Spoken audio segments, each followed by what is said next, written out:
সকাল সকাল আজ বাইরের আকাশটা ভীষণ মেঘাচ্ছন্ন, সুন্দর মেঘাচ্ছন্ন এই সকালে আপনাদের আমন্ত্রণ জানাই সকাল 24-এ। দর্শক, শুভ সকাল। আমন্ত্রণ কিউএসটি নিবেদিত সকাল 24-এ। আজ সোমবার 27 জ্যৈষ্ঠ 1431 বঙ্গাব্দ, 10 জুন 2024 খ্রিস্টাব্দ। আপনাদের সাথে রয়েছি আমি সারিকা তাবাসসুম। দর্শক, সকাল সকাল একটু ইতিহাসের দিকে নজর দেই। 10 জুন ঐতিহাসিক ভূমি অধিকার দিবস। 1985 সালের এই দিনে পাবনার সাঁথিয়া উপজেলায় 20,000 ভূমিহীন কৃষক খাস জমির দাবিতে আন্দোলনে নেমেছিলেন। এই দিবস নিয়ে আরও জানাতে পাবনা থেকে যুক্ত হচ্ছেন সহকর্মী শাহিন রহমান। শাহিন রহমান, শুভ সকাল। ভূমি অধিকার দিবস, এই দিবসটিকে ঘিরে পাবনাতে কোনো কার্যক্রম রাখা হয়েছে কিনা আজ, সেই সাথে এই দিবসটির ইতিহাস নিয়েও আমাদের জানাবেন। সারিকা, শুভ সকাল দর্শকদের আপনার মাধ্যমে। আসলে ভূমি অধিকার দিবসের যে ইতিহাসটুকু আমরা জেনেছিলাম সেটি হচ্ছে 1985 সালের সেই ঘটনা, যে সময়টাতে পাবনার সাঁথিয়া উপজেলার বিশাল একটি বিল রয়েছে, ঘুঘুদাও বিল, যে বিলে হাজার হাজার বিঘা খাস জমি রয়েছে। সেই খাস জমিতে ভূমিহীনরা তাদের অধিকার প্রতিষ্ঠার আদায় লক্ষ্য নিয়ে আসলে আন্দোলনে নেমেছিলেন এবং তাদেরকে ঐক্যবদ্ধ করে একটি সংস্থার আওতায় নিয়ে এসে সবাইকে ভূমিহীনদের ঐক্যবদ্ধ করে সেই আন্দোলনটিকে জোরদার করেছিলেন আব্দুল কাদের মাস্টার নামে একজন স্কুল শিক্ষক, সমতা নামে একটি এনজিও গঠন করে। সেই এনজিওর নিয়ন্ত্রণে তারা ভূমিহীনরা কিন্তু বেশ কয়েক বছর ধরে বলা যায় যে তারা অধিকার আদায়ে তারা আন্দোলন করেছে এবং সেখানে যারা যোদ্ধার লাঠিয়াল বাহিনী যারা ছিল সেই সময় প্রভাবশালী মহল, তাদের বিরুদ্ধে কিন্তু তারা তাদের অধিকার আদায়ে কিন্তু তারা আন্দোলন চালিয়ে গেছে এবং তারা সেই ঘুঘুদাও বিলে তারা অধিকার প্রতিষ্ঠা করেছে। যে অধিকার প্রতিষ্ঠা করতে গিয়ে কিন্তু 5 জন ভূমিহীন কিন্তু ওই সময় নিহত হয় এবং 1985 সালের পর থেকে, এই আন্দোলনের পর থেকে এখন পর্যন্ত বলা যায় যে সেই ঘুঘুদাও বিলে ভূমিহীনদের অধিকার প্রতিষ্ঠা হয়েছে এবং গত কয়েক দশক ধরে আমরা দেখেছি যে সেখানে প্রশাসনের তরফ থেকেও ভূমিহীনদের খাস জমি বন্দোবস্ত দেওয়া হয়েছে এবং সেটির কিন্তু ইতিহাসটির পরে দেখা যায় যে সেই ঘুঘুদাও বিলের সেই উৎসাহ নিয়ে, সেই আন্দোলনের যে সফলতা, সেটি নিয়ে পরবর্তীতে আমরা দেখেছি পাবনার আরেকটি সবচেয়ে বড় বিল, পাবনার চাটমোহর উপজেলার বিলকুরালিয়া বিলে, সেখানেও কিন্তু ভূমিহীনদের আন্দোলন সংগ্রাম হয়েছে।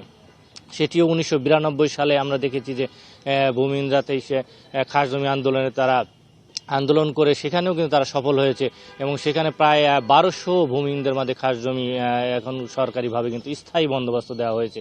তো সেই ঘুঘুদাও বিলের যে ইতিহাস, সেই ভূমি অধিকার প্রতিষ্ঠা দিবস নিয়ে আসলে আমরা জেনেছি যে সেই সমতা যে এনজিওর বা সংস্থা নিয়ে ভূমিরা অধিকার প্রতিষ্ঠা করেছিল, সেই কার্যক্রমটি আর নেই এবং যিনি আন্দোলন করেছিলেন গত 3 বছর আগে, সেই আব্দুল কাদের মাস্টার, তিনিও মারা গেছেন। যে কারণে আসলে ভূমি অধিকার প্রতিষ্ঠা দিবস এখন ছোট পরিসরে বলা যায় যে চাটমোহর এবং পাবনায় দুটি সংস্থা করে, তার বাইরে আসলে কোনো কর্মসূচি নেই। তো সব মিলিয়ে পাবনায় ভূমি অধিকার প্রতিষ্ঠার যে ইতিহাস। পাবনা থেকে যুক্ত হয়েছেন সহকর্মী শাহিন রহমান। আমরা জানছিলাম 10 জুন ঐতিহাসিক ভূমি অধিকার দিবস নিয়ে। এবারে সকাল সকাল একটি সুখবর দিতে চাই আপনাদের। আজ চালু হচ্ছে ম্যাঙ্গো স্পেশাল ট্রেন। বিকেলে রহনপুর স্টেশন থেকে যাত্রা করবে ট্রেনটি। দর্শক, এ বিষয়ে আমরা আরও জানবো। চাঁপাইনবাবগঞ্জ থেকে যুক্ত হচ্ছেন সহকর্মী আনোয়ার হোসেন। আনোয়ার হোসেন, শুভ সকাল। ম্যাঙ্গো স্পেশাল ট্রেন শুরু হচ্ছে আজ বিকেলে কয়টা নাগাদ শুরু হবে এবং এটা নিয়ে নিশ্চয়ই একটা উৎসব মুখর পরিবেশ সেখানে চলছে, এসব নিয়ে আমাদের জানাবেন। হ্যাঁ সারিকা, শুভ সকাল আপনাকেও।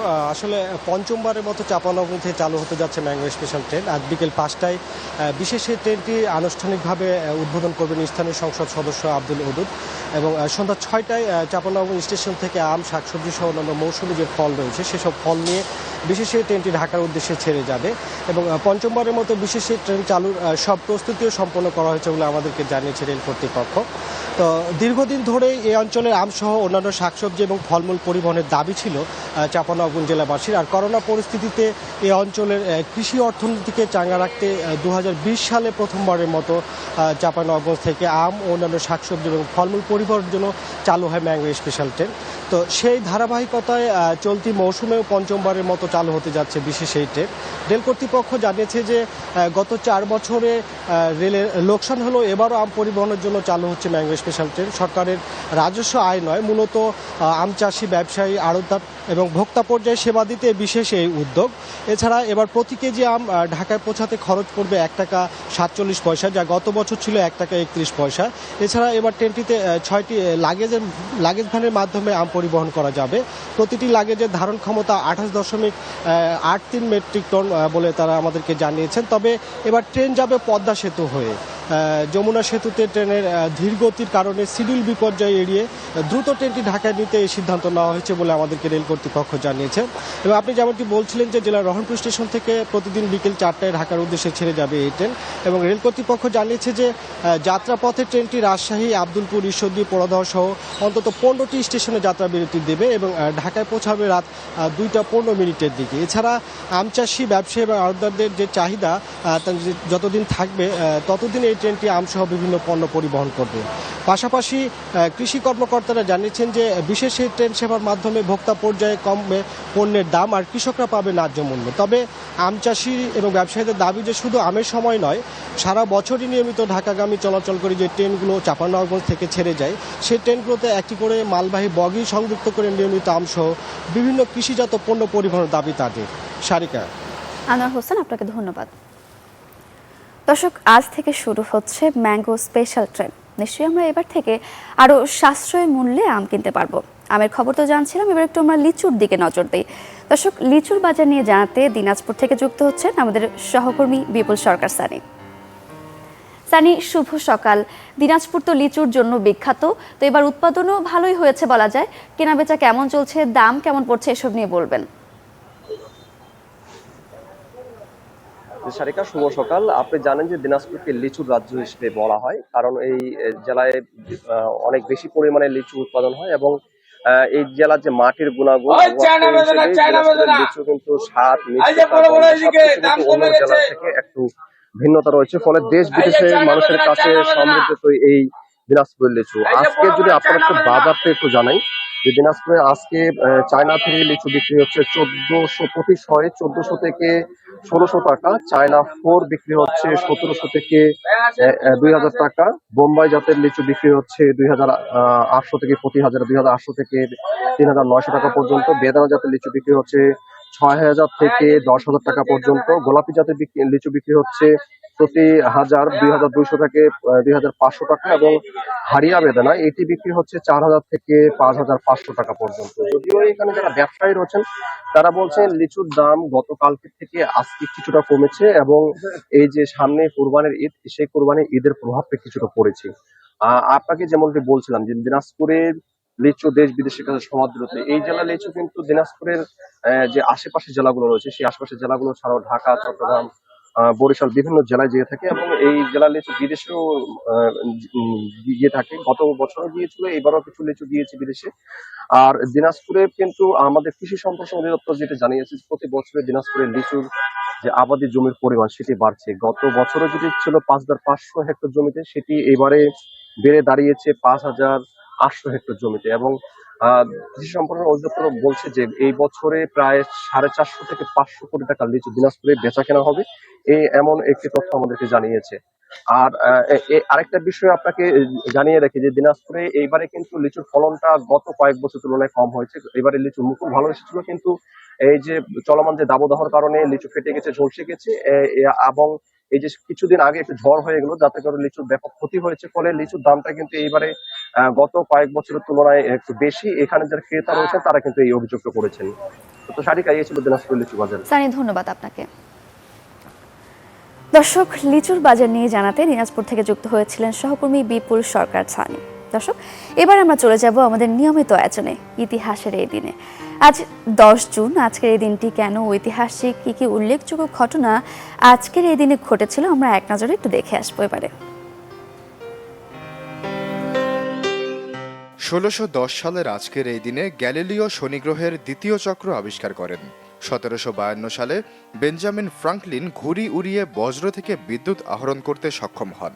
1916 সালের এই দিনে হুসাইন বিন আলী উসমানীয় সাম্রাজ্যের বিরুদ্ধে আরব বিদ্রোহের ঘোষণা দেন। 1926 সালের এই দিনে তুরস্কের সর্বশেষ জানেসারি বিপ্লবের সূচনা ঘটে। 1940 সালের এই দিনে ইংল্যান্ড ও ফ্রান্সের বিরুদ্ধে যুদ্ধ ঘোষণা করে ইতালি। 1972 সালের আজকের এই দিনে ভারতের প্রথম তাপানুকূল যাত্রীবাহী জাহাজ হর্ষবর্ধনের সমুদ্রযাত্রা শুরু হয়। দর্শক, এবারের সময় হলো কেওয়াই স্টিল নিবেদিত সকাল 24-এর ছোট্ট একটা বিরতির। ফিরছি আরও আয়োজন নিয়ে, আমাদের সঙ্গেই থাকুন।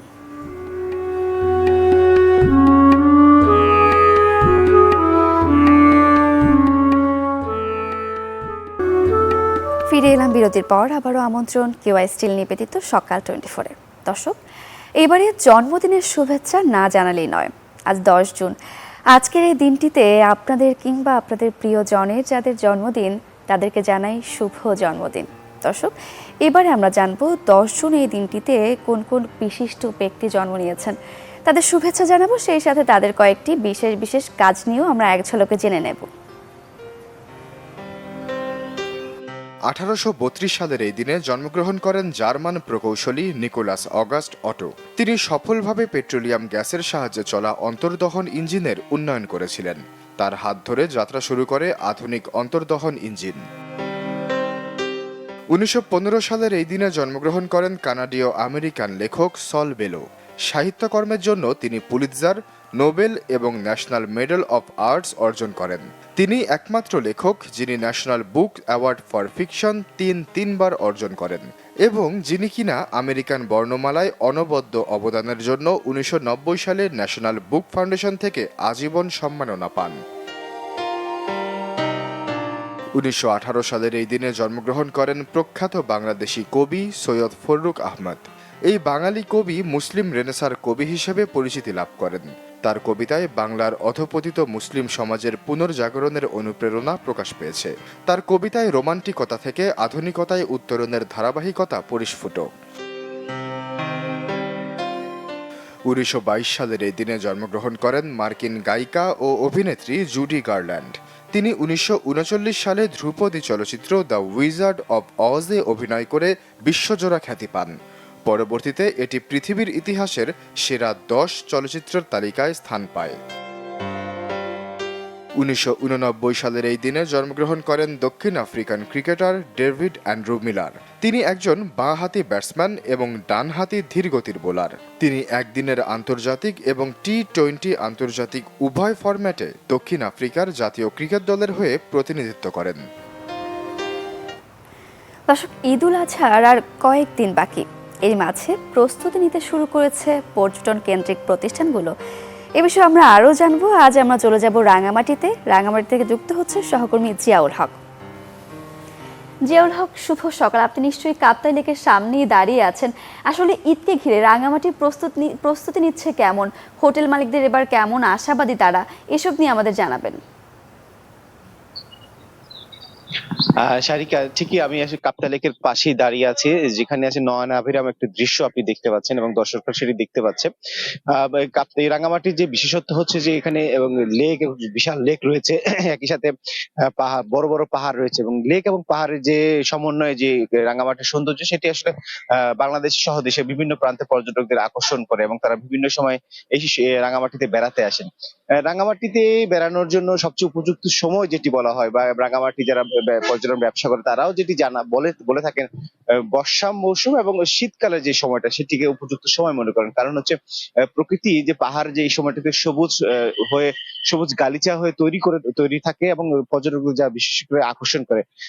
কাপ্তাই লেকের বোটে নিয়ে ঘুরতে ঘুরতে যে বিশাল সবুজ, সেটি সেই অংশটি আসলে খুব দেখতে আপনার ভালো লাগে দর্শকরা, এবং দেখতে পাচ্ছেন আসলে আমার ক্যামেরার ফ্রেমে সেটি দেখা যাচ্ছে। আসলে মূলত এই কাপ্তাই লেককে কেন্দ্র করে রাঙামাটির যে পর্যটন শিল্পটি আসলে সেটি গড়ে উঠেছে এবং এর মূলত হচ্ছে যে এই কারণ এই পাশে রিসোর্ট গুলো গড়ে উঠেছে, হোটেল মোটেল মালিক গুলো তারা প্রস্তুতি নিয়েছে এই সামনের যে ঈদুল আজহা রয়েছে সেটিকে আসলে পর্যটকদের বরণ করার জন্য। এবং আপনি জানেন যে বর্ষা মৌসুমে রাঙামাটির যে প্রকৃতির ঝর্ণা ধারা, সেটি আসলে ফুলে ফেঁপে উঠে এবং রাঙামাটির সুবলক ঝর্ণা রয়েছে এবং আশেপাশে যে ছোট ছোট ঝর্ণা, সেগুলো আসলে এখন পুরো যৌবনে ফিরে এসেছে।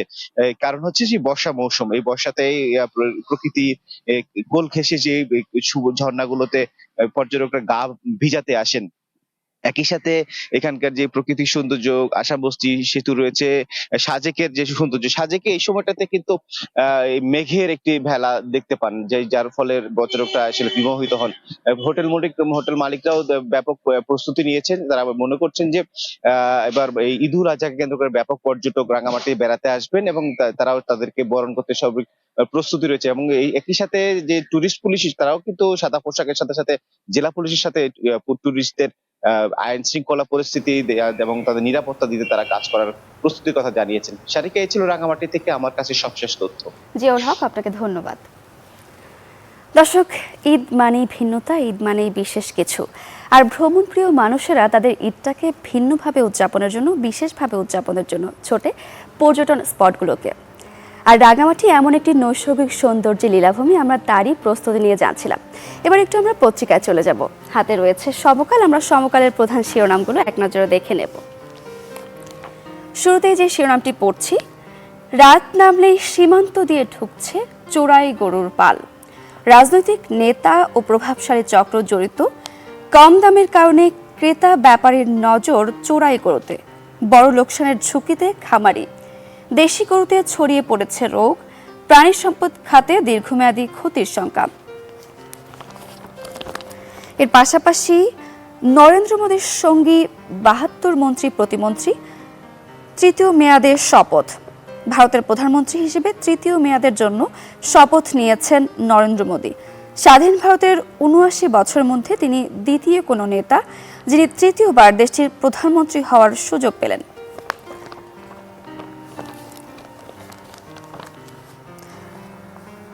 দর্শক, পড়ছিলাম নরেন্দ্র মোদী প্রধানমন্ত্রী হিসেবে আবারও নির্বাচিত হলেন। আমরা এ নিয়ে একটি প্রতিবেদনও দেখে আসব, চলুন দেখে আসি।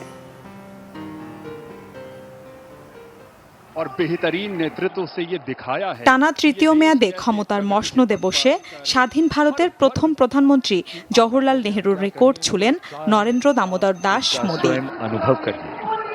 রোববার সন্ধ্যায় জমকালো আয়োজনে দিল্লির প্রেসিডেন্ট ভবনে শপথ নেন তিনি। শপথ পড়ান রাষ্ট্রপতি দ্রৌপদী মুর্মু। একই সাথে শপথ নেন নতুন মন্ত্রিসভার ৭২ সদস্য। ভারতের নেইবারহুড ফার্স্ট নীতির অংশ হিসেবে উপস্থিত ছিলেন বাংলাদেশের প্রধানমন্ত্রী শেখ হাসিনা, শ্রীলঙ্কার প্রেসিডেন্ট রনিল বিক্রমসিংহে, নেপালের প্রধানমন্ত্রী পুষ্পকমল দাহাল প্রচণ্ড, মালদ্বীপের প্রেসিডেন্ট মোহাম্মদ মুইজ্জু, মরিশাসের প্রধানমন্ত্রী থেসেরিং তোবক সহ দেশ বিদেশের ৮,০০০ বিশিষ্টজন। भारत की प्रभुता और अखंडता अक्षुण्ण रखूंगा। मैं संघ के प्रधानमंत्री के रूप में अपने कर्तव्यों का श्रद्धापूर्वक और शुद्ध अंतःकरण से निर्वहन करूंगा। প্রেসিডেন্ট ভবনে ছিল ৩ স্তরের নিরাপত্তা ব্যবস্থা। নিয়োজিত ছিলেন দিল্লি পুলিশের সোয়াত ও ন্যাশনাল সিকিউরিটি গার্ডের এনএসজি কমান্ডোরা। কড়া নিরাপত্তার চাদরে ঢেকে ফেলা হয় সংসদ ভবন চত্বর ও রাজধানীর গুরুত্বপূর্ণ স্থানগুলো। দিল্লিতে নো ফ্লাই জোন ঘোষণা করা হয় আগেই। একাধিক জায়গায় জারি করা হয় ১৪৪ ধারাও। শপথ গ্রহণের পর রাষ্ট্রপতি দ্রৌপদী মুর্মুর আমন্ত্রণে নৈশভোজে যোগ দেন বিদেশি অতিথিরা। এবছর নরেন্দ্র মোদীর বিজেপি ২৪০ আসনে জয়ী হয়েছে। একক সংখ্যাগরিষ্ঠতা না পাওয়ায় চন্দ্রবাবু নাইডুর টিডিপি ও নীতিশ কুমারের জেডিইউ এর সাথে সরকার গঠন করতে হচ্ছে মোদীকে। মিলা খন্দকার, চ্যানেল 24। দর্শক, এবার একটু ভিন্ন প্রসঙ্গে যাই। বরাবরই সৌন্দর্যের উপকরণ হিসেবে বেশ আকর্ষণীয় হীরার গহনা দুর্লভ হয়, যার দামও আকাশচুম্বী। কিন্তু তাতে কি, গবেষণায় বের হয়েছে নতুন ধরনের হীরা যা দেখতে অবিকল হীরার মতো। দামে সস্তা বলে বাড়ছে এর ব্যবহারও। আমরা একটি প্রতিবেদনও দেখে আসব। হীরা টিকে থাকবে অনন্তকাল। ১৯৪৮ সালে হীরা তৈরির প্রতিষ্ঠানের এই স্লোগান এখন পুরোপুরি অবস্থান হারাচ্ছে। বর্তমান যুগে যেমন সকল সম্পর্ক স্থায়ী হয় না, তেমন স্থায়ী হয়নি হীরার জৌলুসও। গবেষণাগারে উৎপাদিত সস্তা হীরার কাছে আবেদন হারিয়েছে আসল হীরা। চাহিদা কমার প্রভাবে গত ৩ বছরে হীরার দামও কমেছে ৩০%। প্রাকৃতিক হীরার গঠনের মতন গবেষণাগারেও তৈরি করা হয় কৃত্রিম হীরা। দাম আসল হীরার 4 ভাগের 1 ভাগ। 2017 সালে বৈশ্বিক গহনার বাজারের মাত্র 2% ছিল কৃত্রিম হীরার দখলে। সেই চাহিদা বেড়ে 2023 সালে কৃত্রিম হীরার দখলে এসেছে প্রায় 18.5%। এমনকি হীরার দ্বিতীয় বৃহত্তম ভোক্তা বাজার চীনেও আবেদন কমেছে হীরার। 2021-এ চীন, হংকং, ম্যাকাও এবং তাইওয়ানের সম্মিলিত হীরার বাজার ছিল প্রায় $14 বিলিয়ন। সেখানে 2023-এ যা কমে গিয়ে ঠেকেছে 13 বিলিয়নেরও নিচে। অন্যদিকে হীরার দাম কমে যাওয়ায় বিনিয়োগ ক্ষেত্রেও চাহিদা কমে গেছে এই রত্নের। শেয়ার মূল্য পড়ে গেছে হীরার কারবারের সাথে যুক্ত প্রতিষ্ঠানগুলোর। বিশ্লেষকদের পূর্বাভাস মতে আগামী 12 মাসে আরও 15 থেকে 20% দাম পড়বে আসল হীরার। তবে ভিন্নমত হীরার ব্যবসায় সংশ্লিষ্টদের। তাদের মতে বাজারজাতকরণের সঠিক পদক্ষেপ গ্রহণের মাধ্যমে আসল হীরার এই দুরবস্থা কাটানো সম্ভব। নুসরাত মৌমি, চ্যানেল 24। দর্শক, কত কিছুই না জানলাম। আজ ম্যাঙ্গো ট্রেন চালু হতে যাচ্ছে, অবিকল হীরার মতো এক ধরনের হীরা নিয়েও আমরা জানছিলাম। এমন সব মজার নতুন নতুন তথ্য জানতে নিয়মিত চোখ রাখতে হবে সকাল 24-এর এই সুন্দর সকালটাতে। দেখা হবে আগামী পর্বে। সেই পর্যন্ত ভালো থাকুন, সুস্থ থাকুন। সবাইকে শুভ সকাল।